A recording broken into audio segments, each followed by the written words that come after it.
surat yang bisa menyelamatkan yang hafal dari siksa kubur.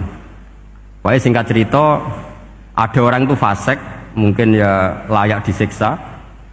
Pas sampai disiksa malaikat, surat Tabarok muncul menjelma sebagai seseorang. Kalau kamu menyiksa orang ini berarti nyiksa saya. Terus kata malaikat, anti min kalamillah, ya rujuknya memang perempuan karena surah itu dari muannas karena ada taknya. Anti min kalamillah, kamu ini termasuk kalamullah. Wa ana akrahu musa'ataki, tentu aku nggak berani menyiksa kamu. Ya terus berdebat kata malaikat, ini orang nggak benar, ini orang fasik, saya harus mukuli dia.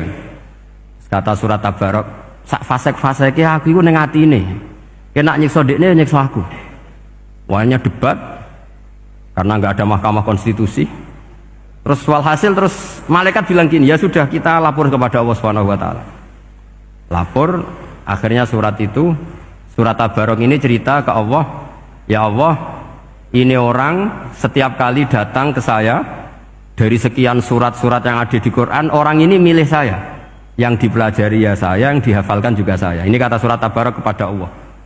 Jika orang ini hafal saya tidak ngefek ke dia untuk tidak disiksa, maka mendingan saya tidak termasuk kitabika, saya tidak termasuk Quran saja. Wong jadi Quran ora iso nyafaati.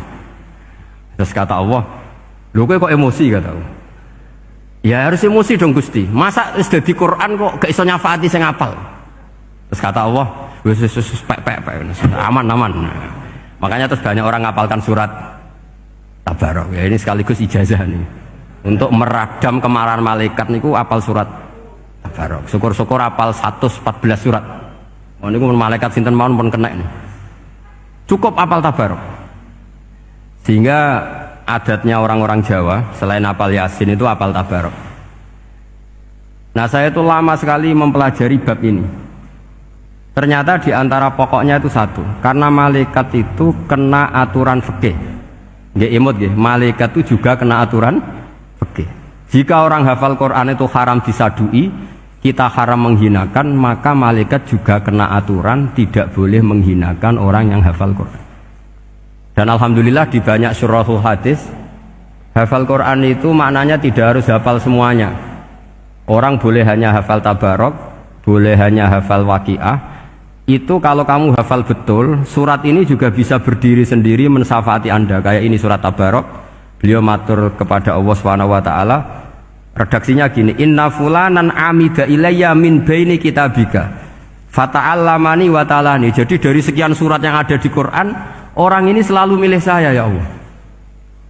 Jadi gampangannya surat Tabarok, wong saya diprioritaskan orang ini kok saya dingin-dingin saja ketika mau jenengan siksa, ini enggak fair. Apa gunanya saya sebagai kalamullah, sebagai kalamuka ya Allah, kemudian tidak ngefek kepada orang ini. Akhirnya walhasil sama Allah surat Tabarok diberi hak syafaat. Makanya akhirnya semua ulama ijma yang bisa mensyafaati itu adalah satu Quran, dua Rasulullah SAW, ketiga orang-orang soleh dan seterusnya.